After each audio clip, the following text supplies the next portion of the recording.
শোনো, আমি হাজবেন্ডের কাছ থেকে চলে আসছি তোমাকে শুধু ভালোবাসার জন্য।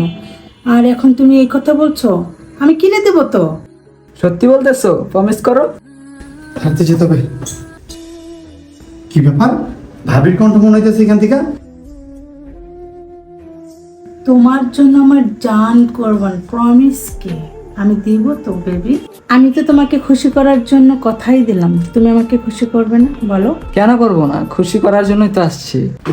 বাহ ভাবি বাহ! কি দেখতেছি আমি এটা? আপনার মতো মহিলা এইসব কাজ করতে পারে? ছি ভাবি ছি!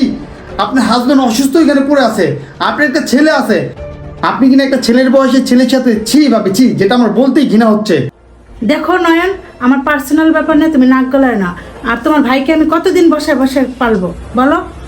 আমার তো একটা লাইফ, আমার তো একটা জীবন, আমারও তো মন চায় অনেক কিছু, তাই না? কি বলেন ভাবি?